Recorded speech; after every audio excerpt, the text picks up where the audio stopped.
본문에는 두 가지 내용이 있습니다. 이스라엘이 하나님을 원망해서 망한 것과 그리고 너무 틀리고 잘못된 것에만 집착하다가 망한 이 두 가지 내용이 적혀져 있습니다. 이 세상에 사람들 중에 나 망하고 싶어 이런 사람이 어디 있겠습니까? 더군다나 하나님의 자녀인데 하나님의 자녀가 만약에 망했다. 이건 더 비참한 거죠. 그럼 우리가 망하지 않으려면 어떻게 해야 되냐라는 것입니다.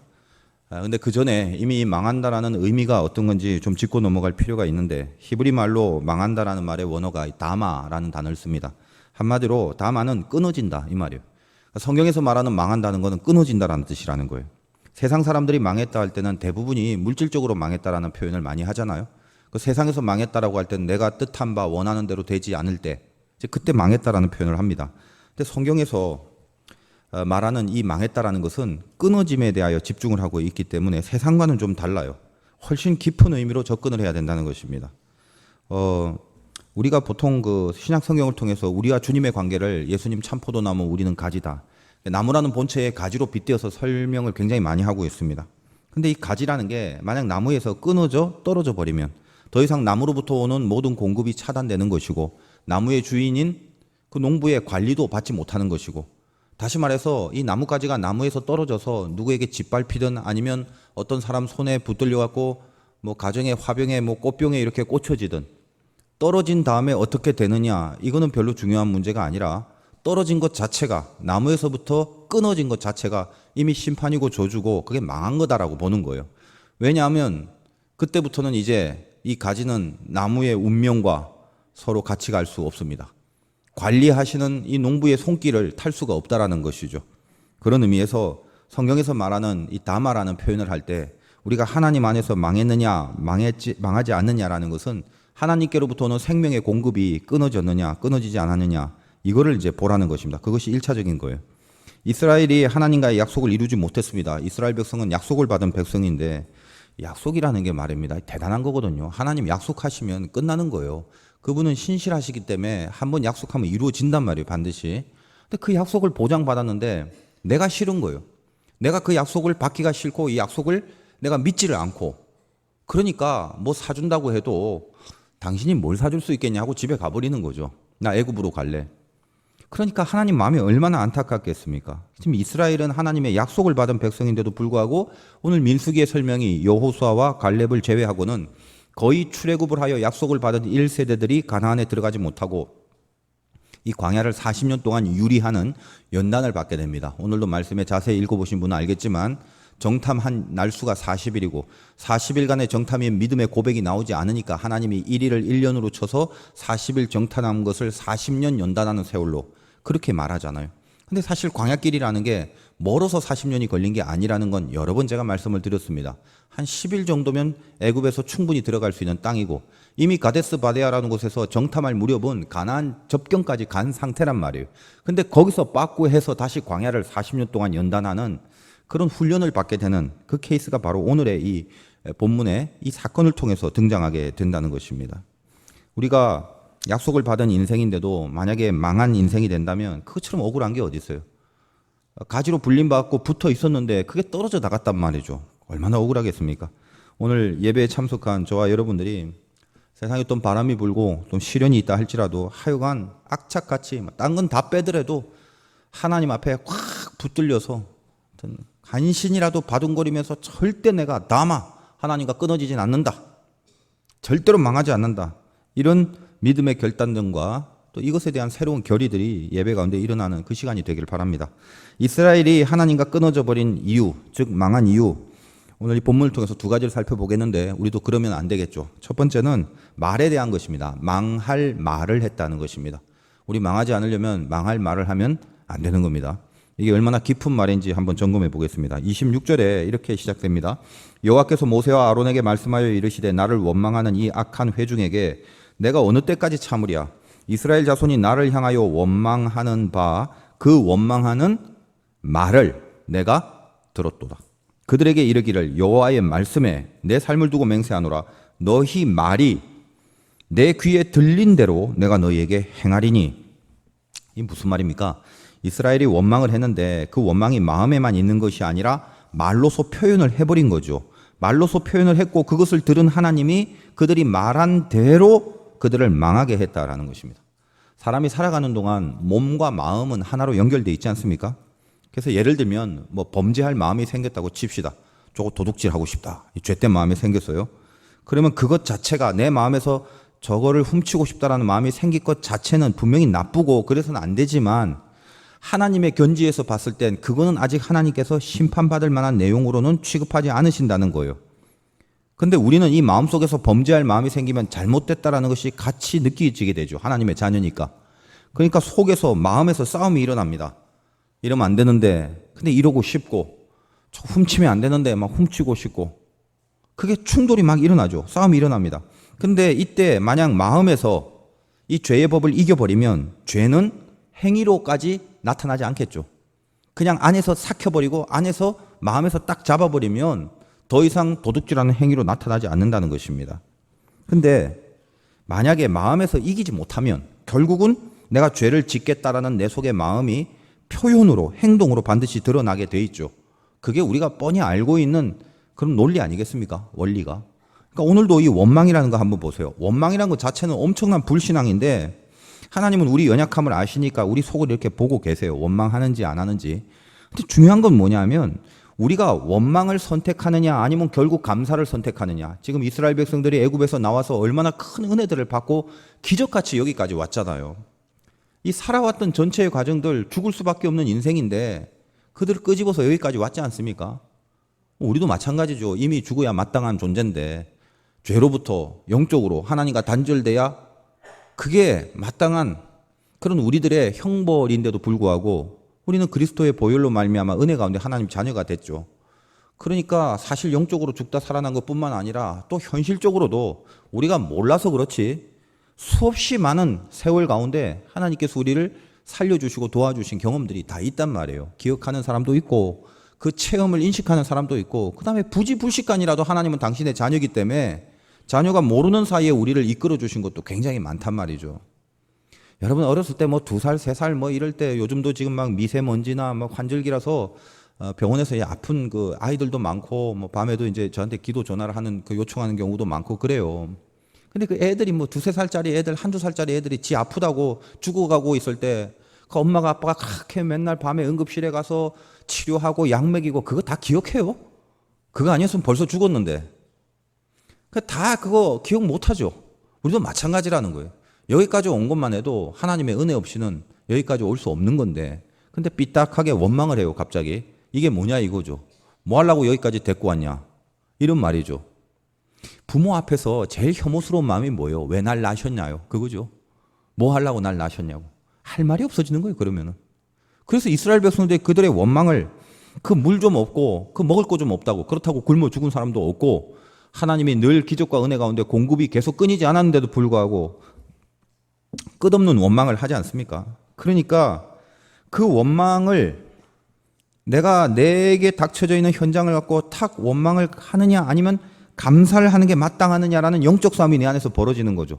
은혜에 붙잡히면 고난이라도 감사로 승화시킬 수 있지만 또 악한 마귀가 우리에게 들어와서 은혜가 떨어지면 계속 원망할 것만 생각나는 이 치열한 싸움이 우리에게 있단 말입니다.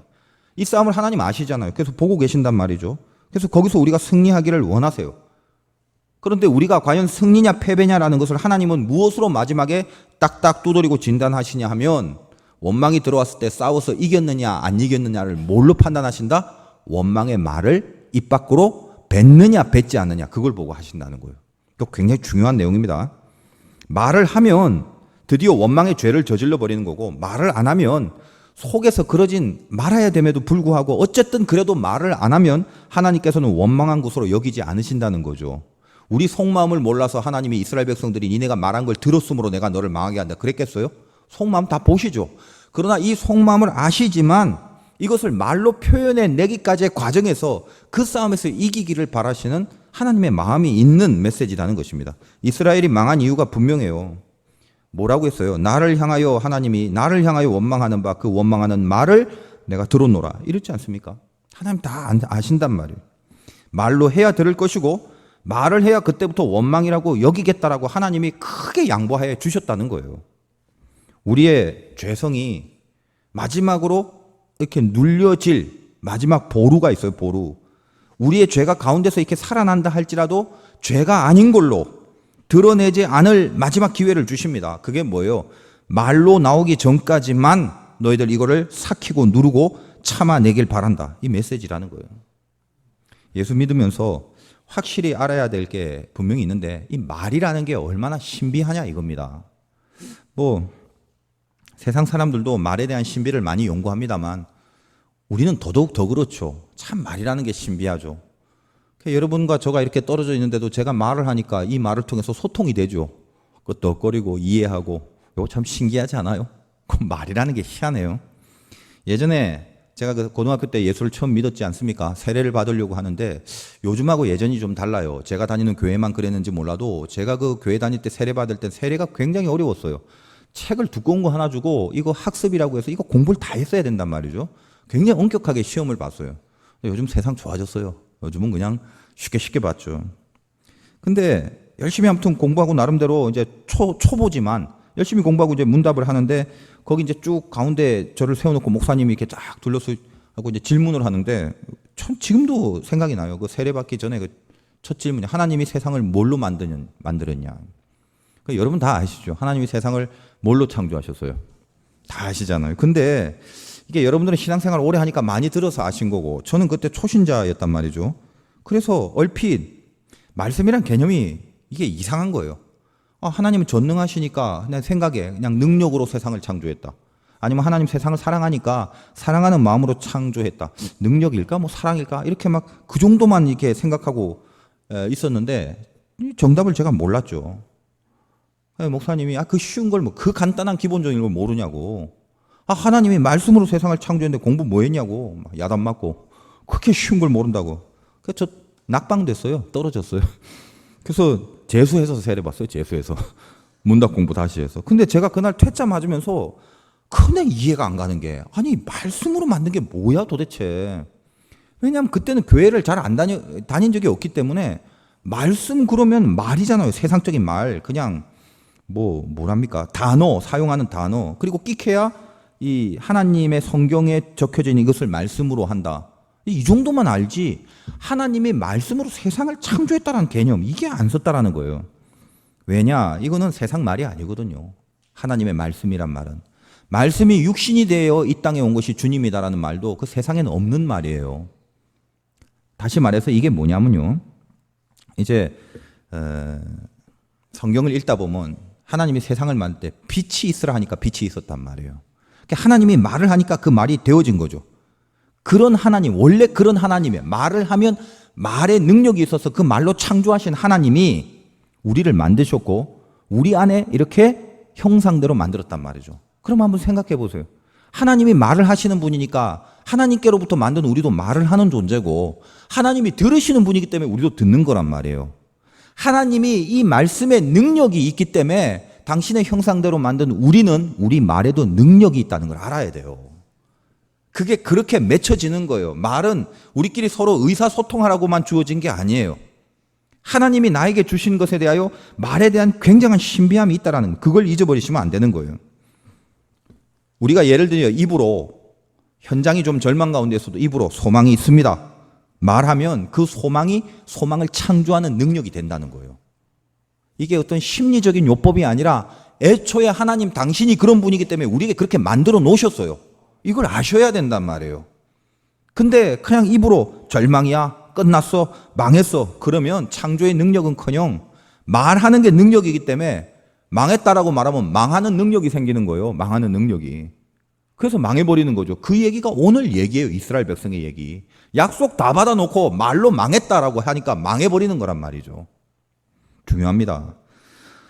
자살한 사람들이 많은데 우리나라 특히 자살률이 1위예요. 참 이것도 아이러니하죠. 교회는 참 세계에서 인구 밀도 대비 제일 많은데 자살률이 제일 높다. 참 이게 문제죠. 근데 이 자살한 사람들의 이유들이 다양할 수 있겠죠. 그런데 다양함에도 불구하고 공통점이 하나 있어요. 뭐냐면 모든 자살한 사람들은 거의 다 그렇대요.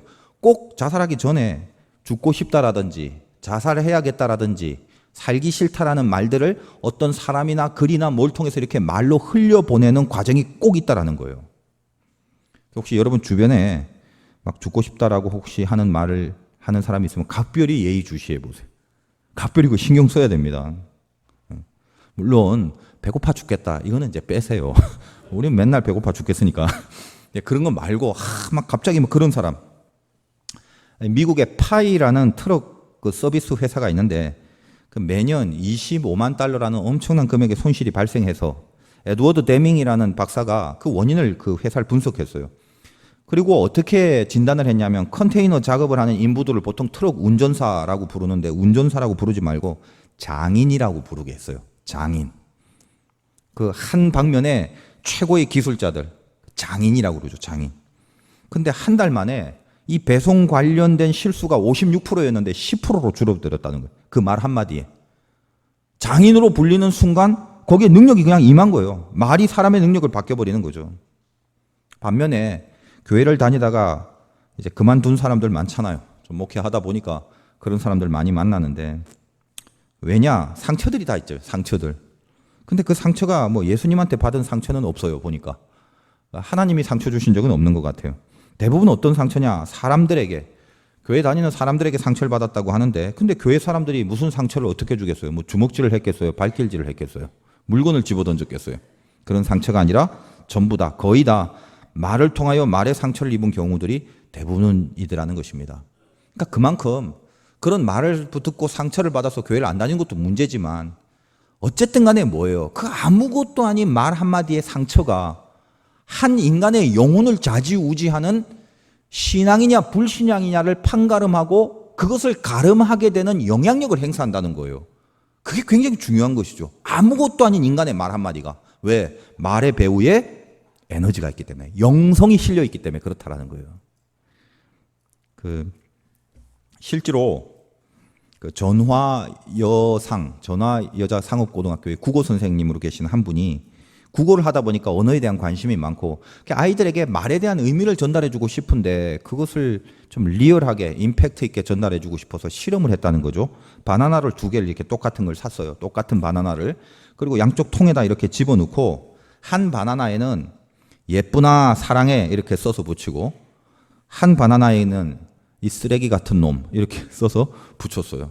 이 2개를 붙여놓고 매일 가서 왼쪽 거는 예쁘나 사랑해 예쁘나 사랑해 그렇게 얘기를 하게 만들고 오른쪽은 이 쓰레기 같은 놈 이 쓰레기 같은 놈 그렇게 똑같은 채광 온도 습도 똑같이 해놓고 그리고 나서 열흘이 딱 지냈는데 아이들이 딱 보는 순간 이 쓰레기 같은 놈 하는 거는 새카맣게 변해버렸고 완전히 까만색으로 그리고 예쁘나 사랑해는 노란색이 전반적으로 계속 있는 그 상태로 남아있다는 거예요. 아이들이 말로만 들었지 직접 눈으로 보니까 화들짝 놀라죠. 이런 진짜 능력이 있구나. 그런 거예요. 이 말이라는 게 그만큼 중요해요. 야고보서 3장 8절 10절에 보니까 너는 능히 길들일 사람이 없다. 혀는 능히 길들일 사람이 없다. 쉬지 아니하는 악이요 죽이는 독이 가득한 것이라. 이것으로 우리가 주 아버지를 찬송하고 또 이것으로 하나님의 형상대로 지음을 받은 사람을 저주하나니 한 입에서 찬송과 저주가 나오는도다. 내 형제들아 이것이 마땅하지 아니하니라. 작은데 길들일 사람이 없다는 거예요. 근데 여기서 아버지 하나님 은혜가 나오고 이 말에서 저주와 비판이 나오고 이게 마땅하냐 이 말이죠. 남의 일을 말하는 것뿐만 아니라 자기 자신에 대해서도 마찬가지입니다. 아무 의식 없이 툭 내뱉어버린 말 속에 엄청난 영적인 파장이 생기는 거예요. 우리는 내가 한 말을 금방 잊어버리잖아요. 내가 무슨 말을 뱉었든 잊어버리죠. 죽겠다라고 했던, 망했다라고 했던, 미치겠다라고 했던, 무슨 말을 했는지 확 지나가면 모르죠. 누가 들어요? 하나님이 들으시고 이 말은 내 기억 속에서는 없어졌지만 내뱉는 순간 여기에 파워가 실리는 거예요. 반드시 영향을 행사한다는 거예요. 그러니까 여러분이 조심하고 잊지 말아야 돼요. 마귀가 와서 내 말을 마음대로 하도록 내버려 두는 거예요. 망하고 싶냐? 망하다고 제게 얘기를 해. 얘기를. 그리고 몇 번 얘기하고 나는 잊어버리는데 망했다라는 그 소리의 영향력이 우리를 망하게 이끌어 간다는 것입니다. 말씀 주제가 뭐예요? 오늘 제목이. 망하지 마라. 망할 말을 막아야 돼요. 망할 말을. 이게 얼마나 중요한지를 아셔야 된다는 거예요. 예전에 제가 성경 모임을 하고 있는 데가 있어서 공부 끝나고 나서 양화진 묘 옆에 절두산은 천주교 순교자고 양화진 이제 개신교 순교자인데 그쪽 일대를 공원으로 꾸며나가고 거기 잠깐 산책을 했단 말입니다. 성경 공부 팀들하고. 근데 그때 이상하게 아침부터 한 분이 하루 종일 말이 없는 거예요. 성경 공부할 때부터 그때까지, 밥 먹을 때까지. 근데 이분이 이제 저를 알게 되고 저를 만나서 신앙생활을 느지막하게 다시 시작을 했는데, 근데 이제 남편이 엄청나게 핍박을 해서 교회 다니는 것을, 그것과 늘 싸우는 가운데 기도하면서 신앙생활을 계속 지켜간 참 신실하게 하려고 애쓰는 분이었는데, 더군다나 이제 이 모임 가운데 성경 공부를 하면은 공부를 하면서 말도 해야 되고 또 이제 식사도 하고 그러면 이렇게 대화를 해야 되는데, 그날따라 그냥 단 한마디 말이 없는 거예요. 근데 이분이 대한민국에서 불어 번역에, 프랑스 말 번역에 굉장히 대가입니다. 아주 유명하신 분인데, 그러니까 언어에 대하여 굉장히 지식을 갖고 있는 분이죠. 하도 말이 없으니까 제가 좀 답답해서 집안에 힘든 핍박이 있구나라는 생각을 하다가 뭐 점심 다 먹고 산책을 하고 끝나는데도 말이 없어요. 그래서 제가 한번 물어봤어요. 저 혹시 집에서 많이 힘드세요? 집에서 이렇게 남편이 핍박이 좀 심하시고 그럽니까? 한마디 말도 오늘 없으시네요. 그랬더니 그분이 그런 말씀을 했어요. 목사님, 저번 모임에 드디어 입을 여는 거예요. 저번 모임에 제가 이런 설교를 했대요. 기도를 안 하면 차라리 입에 재갈을 물고 살아라, 그런 말을 했대요. 그래서 오늘 자기가 기도를 하나도 못하고 나와갖고 한마디 이야기도 안 하기로 했다고 그렇게 얘기를 하는 거예요. 그러면 속으로 좀 가슴도 찡하면서 또 이런 실천력 있는 분이 있구나, 뭐 이런 생각도 하게 되고. 근데 얼핏 보면 그게 잘하는 것 같다는 생각도 든단 말이죠. 왜냐하면 저 자신도 마찬가지죠. 상태 안 좋으면 아무리 목사라도 입에서 이상한 말 나오고 쓸데없는 말 나오고 그럴 수밖에 없잖아요. 사람이 가벼워지고 깊은 무게중심을 잊어버리고. 그러니까 그분은 어떻게 보면 잘하고 있는 거죠. 어떻게 보면 우리나라에서 손꼽히는 번역가, 말로, 단어로, 어휘로 따지면 엄청난 실력가임에도 불구하고 이 말에 대하여 영적 분야를 인정하고 있는 거죠. 영적으로 좌지우지 되던 부분이 있다는 걸 분명히 믿는 거죠. 여러분, 믿음 좋다는 건 제가 보니까 딴 거 아닙니다. 합당한 말을 할 줄 아는 거, 그게 믿음입니다. 함부로 말하지 않는 거. 그러니까 오늘도 이 말씀을 들었을 때 나에 대해서도 항상 나에게 하나님의 능력이 임하게 하기 위하여, 망하지 않게 하기 위하여 나에 대해서 좋은 말 해야 되죠. 감사합니다. 감사합니다. 죽을 것 같은 환경이 있어도 억지로라도, 아직까지는 우리의 내면의 깊이가 성숙되지 못해서, 그죠? 그래서 모든 것을 감사로 받아들일 만한 수준은 안 될진 몰라도 오늘 말씀에 빗대어 내가 아는 진리가 말이 능력이라는 걸 아는 순간 굉장히 힘들어도 속이 상해도 뱉는 말이 감사합니다라고 할 때 이게 능력이 된단 말이에요. 그래서 이 감사가 우리를 감사한 길로 가게끔 만든다라는 거죠. 제가 예배 시간에 잘 안 합니다만 여러분의 능력 받기 위해서 한번 따라해 봅시다. 감사합니다. 네. 한 번 더 해봅시다. 감사합니다. 감사하게 된다는 거예요. 승리합니다. 주님 왕이십니다. 반드시 이길 수 있습니다. 죄를 이길 수 있습니다. 이것을 입 밖으로 낼 때 나에게 논리나 이론이 아니라 능력으로 임하는, 능력으로. 연습하시고 습관이 돼야 됩니다. 남에 대해서도 마찬가지예요. 미워 죽겠는 사람이 있다 할지라도 우리는 다 어떻게 불림받았어요? 축복의 통로죠. 그러니까 축복합니다. 이렇게. 한번 옆 사람 보고 한번 인사하겠습니다. 축복합니다. 네. 승리하세요. 용서합니다. 그냥 그렇게 뱉는 거예요, 뱉는 거. 저 인간 미운데 축복 이러지 마십시오. 제가 몇 번 얘기했다시피 누가복음 10장 5절부터 6절까지 보면 너희는 어느 집에 들어가든지 먼저 말하되 이 집이 평안할지어다 하라. 축복합니다. 주님의 평안, 샬롬이 임하길 원합니다. 그렇게 하라는 거예요. 만일 평안을 받을 사람이 거기 있으면 너희의 평안이 거기에 머물겠지만 그렇지 않으면, 다시 말해서 네가 왜 날 축복해? 네가 무슨 평안을 빌어? 난 네 말 안 들어. 그런 경우가 생긴다면 너희에게로 돌아오리라. 축복하고 안 받으면 그 축복이 나한테 오는 거죠. 그러니까 여러분들은 미운 사람 골라가면서 축복하면 좋아요. 다 나에게로 얼마나 좋아요. 그냥 마음에 안 들면 저걸 그냥 죽여버려 이러지 마시고 축복합니다. 다 내가 받아 먹는 거죠. 여러분 참 힘들면 한번 해보세요. 정말로 집에서 성경을 이렇게 읽고 한번 소리를 내서 말로 이 말씀을 한번 뱉어내 보세요. 내 입에서 나온 말씀이 운명을 결정짓는 것, 신앙입니다. 그게. 저는 그 경험을 얼마나 많이 했는지 몰라요. 그거 간증하라면 한도 끝도 없을 거예요.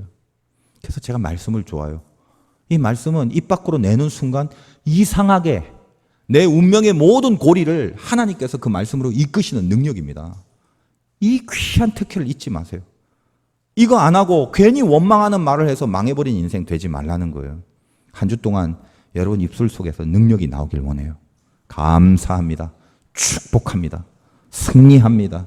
이길 수 있습니다. 치유됩니다. 회복됩니다. 고맙습니다. 용서합니다. 말로.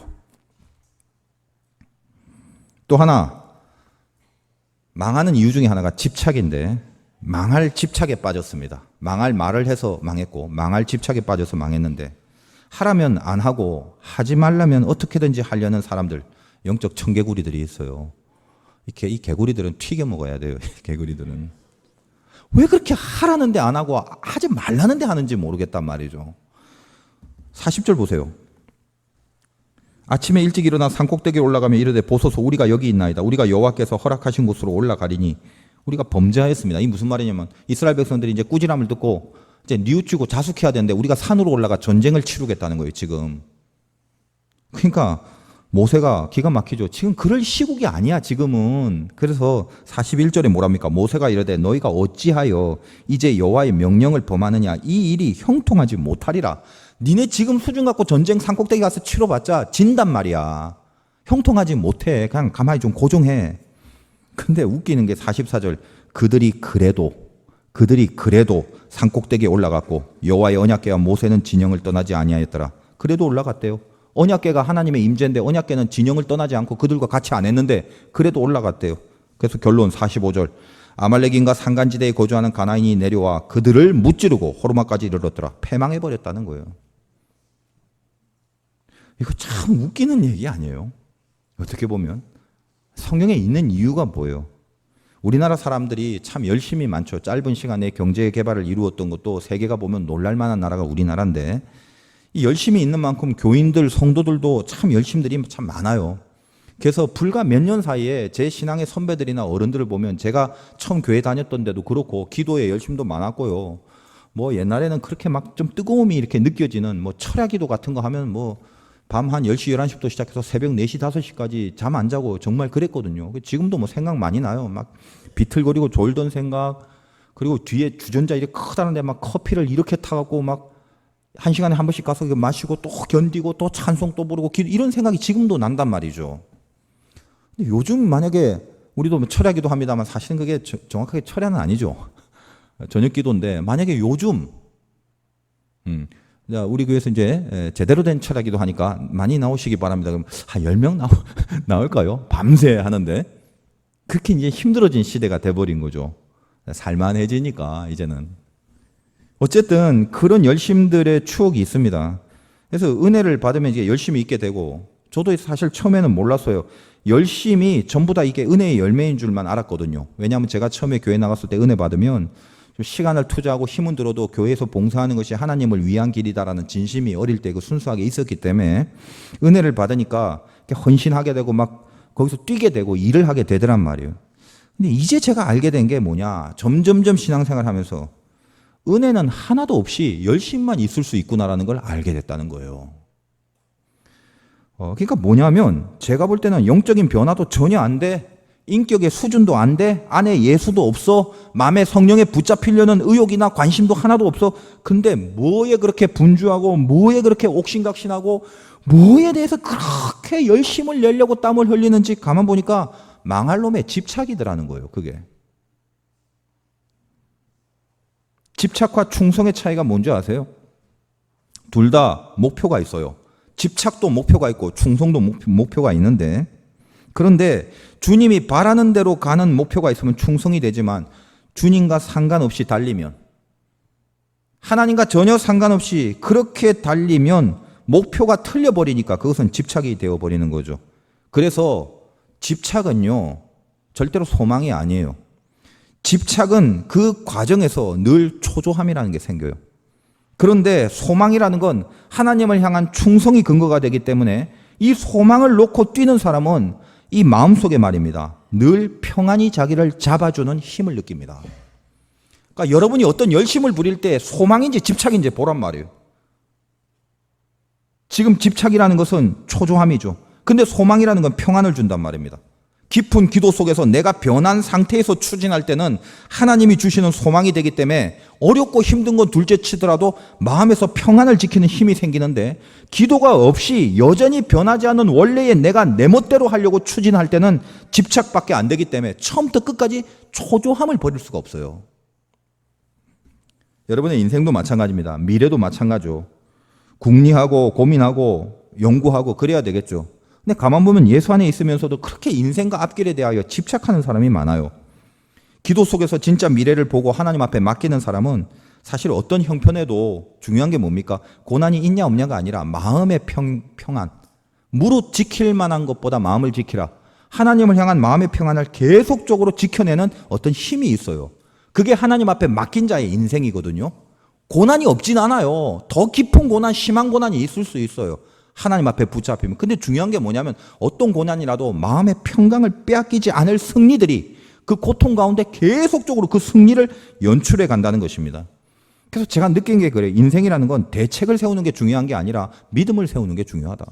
신앙 인생은 절대로 대책 갖고 가는 게 아니다라는 거예요. 제가 예수 믿고 인생에 변한 게 뭐냐고 물으신다면 진짜 한 번도 예외가 없어요. 목사가 된 이후엔 더더욱 그런데 간증이에요. 간증. 예수 믿고 변한 거에 대한 간증. 뭐가 변했냐?